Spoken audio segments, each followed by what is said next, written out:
प्रचारित प्रसारित किया जाता, लेकिन उनका इतना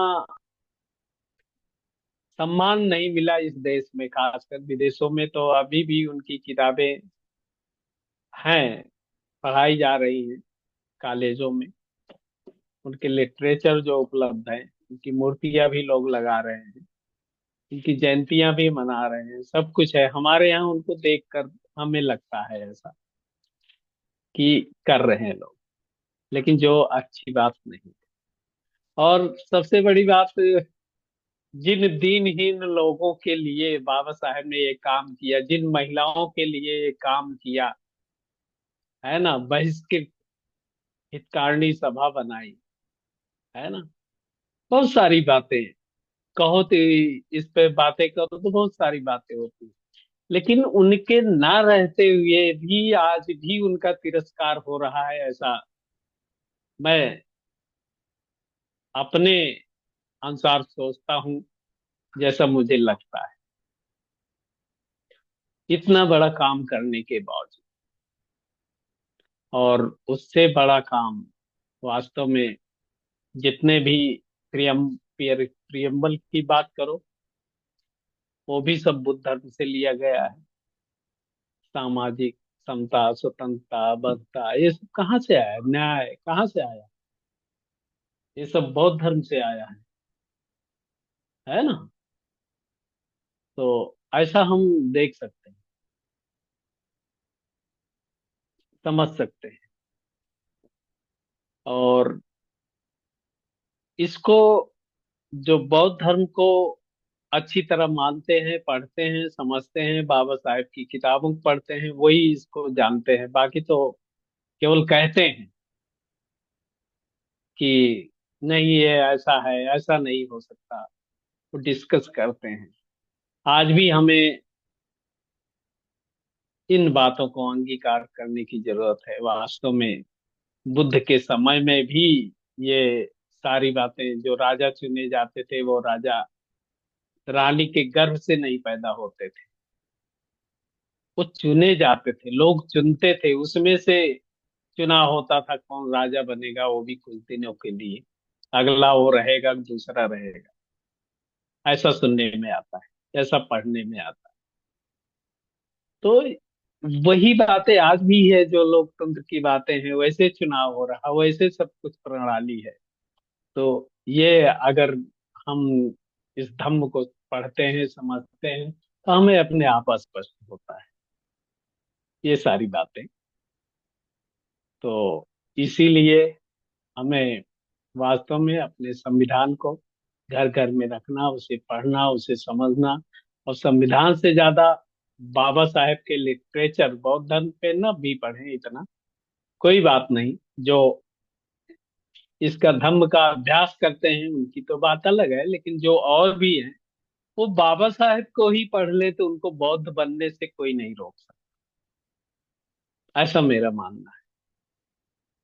और इसी उपलक्ष्य में, आज संविधान के दिवस के दिन, मैं पुनः पुनः सभी लोगों को बहुत बहुत बधाई देता हूँ।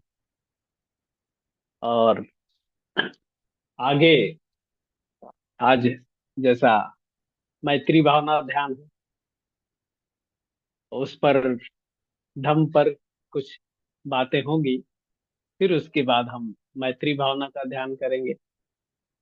और हम सब समझ सकते हैं कि वास्तव में ये हमारा, हम सभी का जन्म जो है ना, बहुत दुर्लभ रूप से मनुष्य के रूप में हुआ है। और उससे भी दुर्लभ बात है कि हमें धम्म का, जो बाबा साहेब के द्वारा मिला है धम्म, और भंते जी ने संघ दिया है, उसको हम समझ सकते हैं। और उसी अनुसार बुद्ध के धम्म को अभ्यास करने के लिए, जैसे बाबा साहेब ने शायद अगर धम्म परिवर्तन न किए होते तो हम लोग भी यहाँ ना होते। भंते जी ने मिले होते तो ऐसा संघ न मिलता। और आजकल के समय में मनुष्य जन्म, ये दुर्लभ जन्म मिला है हम लोगों को। तो इसमें क्या है कि हमें धम्म का अभ्यास है, जन्म पाकर धम्म का अभ्यास की सभी सुविधाएं हमें प्राप्त, चाहे ध्यान संध्या के माध्यम से, चाहे शिविरों के माध्यम से, चाहे क्लास के माध्यम से, हमें ये सारी सुविधाएं प्राप्त हैं। तो हमें इसका सदुपयोग कर लेना चाहिए, और कर भी रहे हैं। जो इन बातों को समझते हैं वो कर रहे हैं। तो वास्तव में अगर समझा जाए तो क्या ये धर्म अभ्यास का प्रश्न जो है, कैसे, क्या किसी रीति रिवाज पर आधारित है, या इसे इसलिए करते हैं कि हमारे पूर्वजों ने किया है, अतः पूर्वजों ने किया है तो हमें भी करना चाहिए, कैसे है? ऐसी बात नहीं है, है ना? तो यदि ऐसा होता, है ना, जैसे पूर्वजों से मिला और रीति रिवाज जो चला आता है, अगर ऐसा होता तो रीति रिवाज जो है समय समय के साथ क्या होता है, बदल सकते हैं, बदल जाते हैं, परिवर्तन होता है।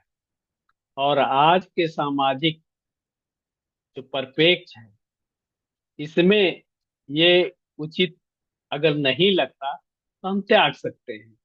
जैसे हमें विरासत में कहे, या हमारे पूर्वजों के द्वारा कहें, या किसी के द्वारा कहें, ये हिंदू धर्म हमें मिला था एक प्रकार से, जिसको बारे में हम जानते भी नहीं, लेकिन हम जब समझे तो उसे चेंज कर दिए, क्योंकि बहुत सारी कमियां बाबा साहेब ने हम लोगों के सामने बताई, किताब लिखी, और जब हम समझदार हुए, हम भी पढ़े देखे, तो ये बहुत सारी बातें हैं। उसी प्रकार से ये भी त्याग सकते थे, है ना? और इसमें क्या है, धर्म का अभ्यास। लेकिन ये धर्म का अभ्यास का कुछ प्रश्न और भी हम देख सकते हैं। यदि रे रीति रिवाज होता तो किससे, माता पिता से मिलता, दादा परदादा से मिलता। बौद्ध होने पर भी अगर उचित नहीं, जैसे मैंने बताया, तो हम धर्म परिवर्तन कर इसे त्याग सकते हैं। परंतु यह स्पष्ट है कि हम बहुत सुख शांति, क्या है, बहुत सुख शांति चाहने वाले, ना कि दुख, है ना? सुख दुख की उत्पत्ति अपने चित्त की प्रवृत्ति पर निर्भर है ना? मन शांत और बस में है तो सुख है, और मन जो है अशांत है तो क्या है, वर्तमान समय में भी दुख उत्पन्न करता है, और भविष्य में भी अनेक दुखों का कारण बनता है जब मन शांत नहीं होता है। बुद्ध ने भी तो देखा, संसार में दुख है, उसी दुख को दूर करने के लिए कितने करुणावान थे, महाकारुणिक कहते हैं। तो हम भी इसीलिए यहाँ सुख शांति चाहने के लिए धर्म अभ्यास कर रहे हैं, है ना? मन शांत और बस में है तो सुख है ना? और ये सारी बातें क्या है, सुख दुख की उत्पत्ति किस पर निर्भर होती है? अपने चित्त की प्रवृत्ति पर निर्भर होती है। हमारा चित्त कैसा है, हमारा मन कैसा है, बहुत सारी बातें, हमारे सराउंडिंग में कैसा माहौल है, इन सब पर निर्भर करता है ना? और मन अगर, जैसा मैंने बताया, अशांत है तो क्या होता है, दुख उत्पन्न होता है। बस भविष्य में भी अनेक दुखों का कारण बनता है, भविष्य में भी बहुत सारे दुख। और उदार चित्त होने पर क्या होता है, अच्छा स्वभाव होता है, जिससे अच्छे कर्म होंगे, और अशांत चित्त होने पर अनेक अकुशल कर्म करेंगे जो दुख के कारण होते हैं, है ना। इसीलिए हम ये अभ्यास करते हैं, धम्म का अभ्यास करते हैं ध्यान के माध्यम से। वास्तव में ये एक सबसे बड़ी बात है कि जैसे एक साइंटिस्ट या साइंस का छात्र जो है, जो चीज पढ़ता है, प्रैक्टिकल भी उसी का करता है, वैसे ये धम्म है जो बुद्ध ने उपदेश दिया है। जो हम पढ़ते हैं उसको ध्यान के माध्यम से प्रैक्टिकल करते हैं। क्या वास्तव में ये चीजें ऐसी है, क्या हमें अनुभव आ रहा है कि नहीं आ रहा है, बहुत सारी बातें। तो इसीलिए हमें बहुत सजग भाव से अच्छे कर्म की बात है। जब स्वभाव अच्छा होगा, चित्त उदार होगा, तो अच्छे कर्म होंगे, हमारा स्वभाव अच्छा होगा। और अशांत चित्त होगा तो अनेक अशुभ अकुशल भी कर्म करेंगे, बहुत सारी बातें हैं, है ना। और आजकल भी हम स्पष्ट रूप से देख सकते, क्या, एक धार्मिक स्वभाव वाले और राग दोष से भरे स्वभाव वाले दोनों व्यक्तियों, है ना। कैसे? एक धार्मिक स्वभाव वाले को ले लो, एक राग दोष जिसके मन में भरा हुआ हो, ऐसे स्वभाव वालों को, दोनों व्यक्तियों की सुख शांति में कितना अंतर है, ये हम देख सकते हैं। अपने आस पड़ोस में देख सकते हैं, अपने ऑफिस में देख सकते हैं, अपन और जहाँ कहीं जाते हैं, रहते हैं, नात रिश्तेदार, बहुत जगह देख सकते हैं। सुख शांति प्राप्त की इच्छा से हम अनेक उपायों से धन कमाने की कोशिश करते हैं। उसी प्रकार चित्त की उन्नति के लिए जिस प्रकार आदमी धन कमाता है, किसके लिए? हमारा घर में खाना पीना सही हो, बच्चों का शिक्षण सही हो जाए, हमारा रहन सहन का स्तर ठीक हो जाए, है ना। वो भी तो हमारी इच्छाएं हैं, है ना। उन सब उपायों को पूरा करने के लिए हम धन कमाते हैं या उसकी कमाने की कोशिश करते हैं। उसी प्रकार क्या करते हैं, चित्त की उन्नति के लिए, हमारे चित्त का विकास हो, है, हमारा मन एकाग्र हो, कार्य करना चाहिए। जिस प्रकार से हम अपने परिवार को चलाने के लिए, सुख शांति के लिए धन का उपार्जन करते हैं, यही धर्म होगा। और धर्म अभ्यास में मन स्थिति का परिवर्तन भी जरूरी है, और इसका सुधार भी जरूरी है ना। अगर हम धर्म अभ्यास कर रहे हैं बराबर, तो हम हमारे मन में परिवर्तन भी होना चाहिए, सुधार भी होना चाहिए। और न कि उसके सुधार के लिए कि स्थान बदल देना, वेशभूषा में परिवर्तन करना, ये कलर नहीं तो ये कलर पहन लेना, ऐसा नहीं, है ना। अपने मन स्थिति में परिवर्तन वो मुख्य होता है। और यदि कोई धर्म के प्रति, यहाँ ये भी समझ सकते हैं, यदि कोई धर्म के प्रति विश्वास तथा श्रद्धा नहीं रखता, तो वो स्वतंत्र है, वो धर्म त्याग सकता है। जैसे हमारे यहाँ भी दीक्षा दी जाती है तो क्या होता है, उसको बता दिया जाता दो रास्ते हैं, एक धर्म की तरफ ले जा रहा है, एक आपके घर की तरफ जा रहा है। अगर आपकी इच्छा है तो आप इधर जा सकते हैं, और इधर जाना है तो इधर जाओ, है ना। तो वो व्यक्ति स्वतंत्र है और धर्म त्याग सकता है। इसमें कोई बल प्रयोग से विवश करने वाला नहीं है। और अगर हम धर्म के प्रति विश्वास तथा श्रद्धा रखते हैं, तो जो शिक्षा धर्म में है उसे क्रियात्मक रूप देना अत्यंत आवश्यक है ना। धर्म के प्रति विश्वास तथा श्रद्धा, समझ सकते हैं, विश्वास और विश्वास के साथ श्रद्धा,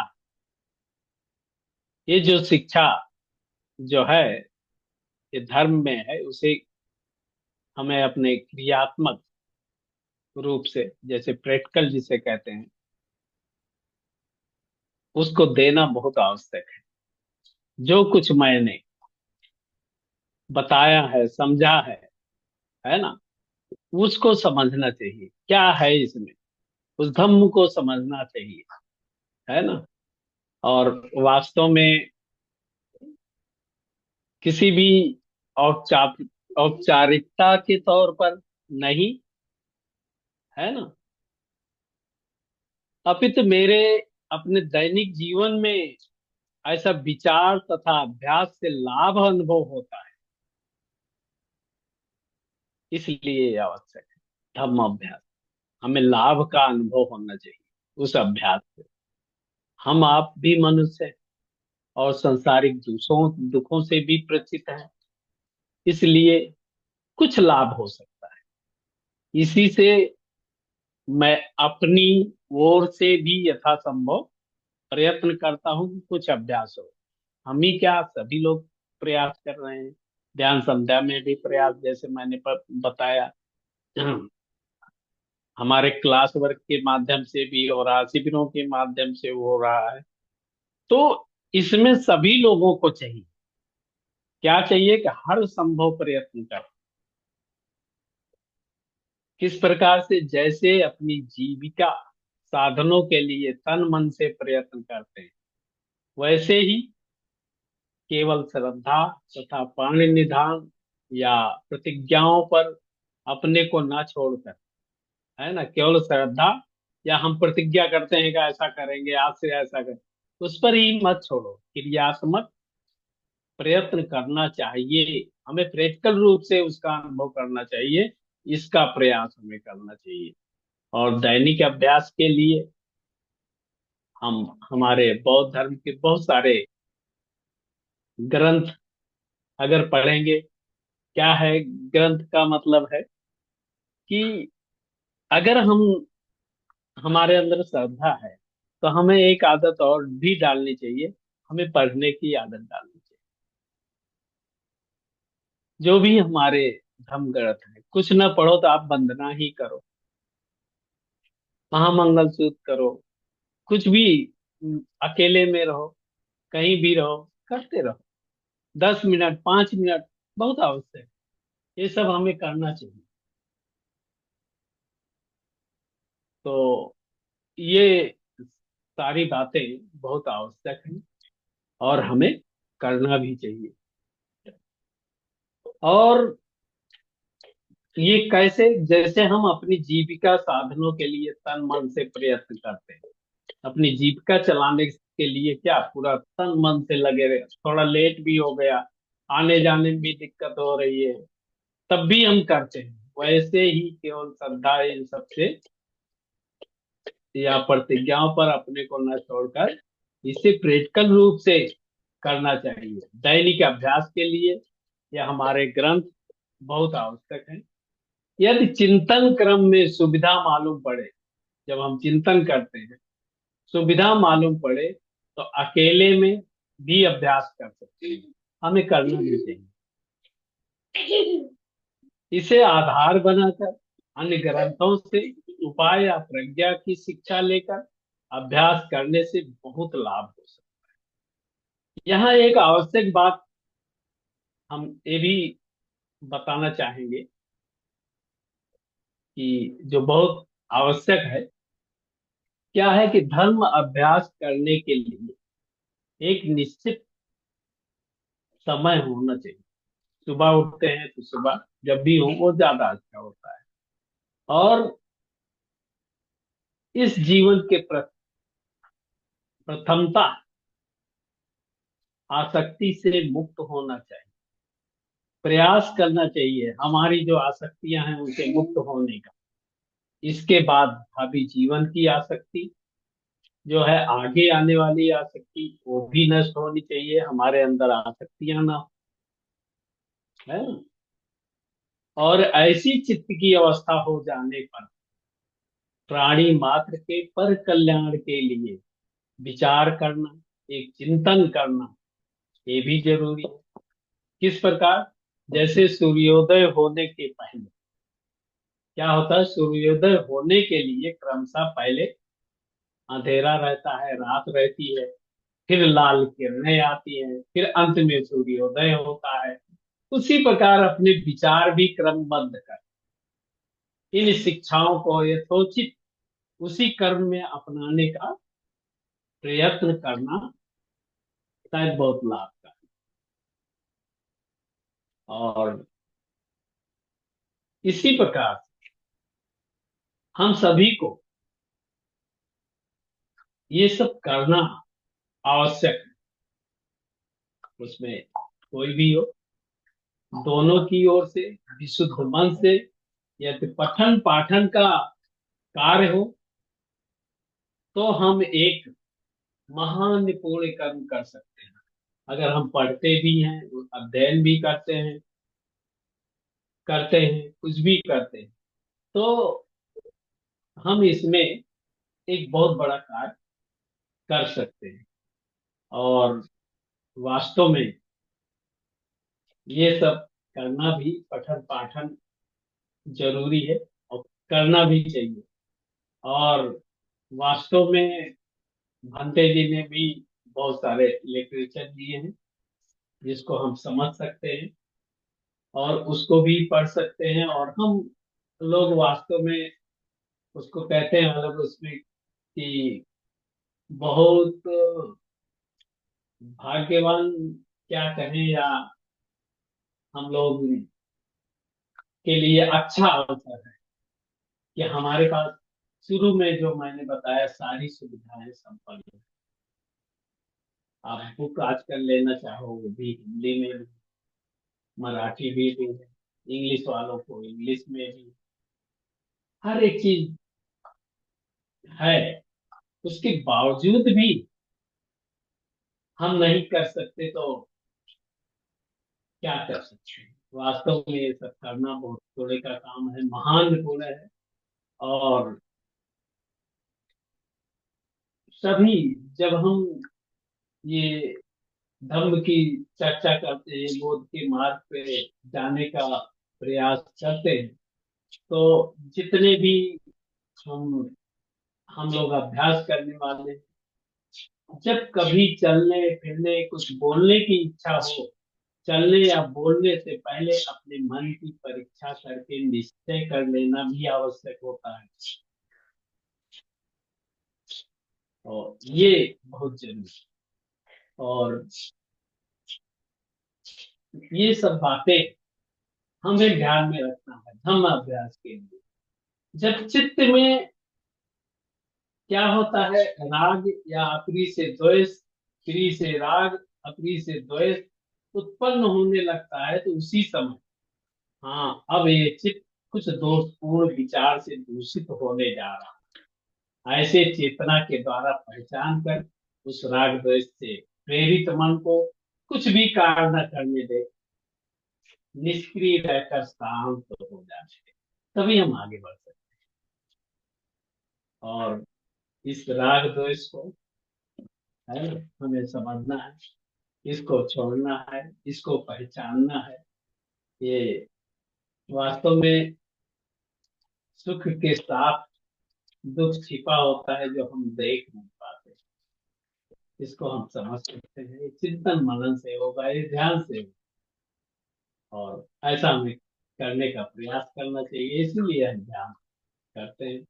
वास्तव में जब हम ध्यान करते हैं, कोई भी ध्यान करते हैं, यही राग द्वेष, यही विचार हमारे मन में आते रहते हैं जिससे हम कुछ कर नहीं।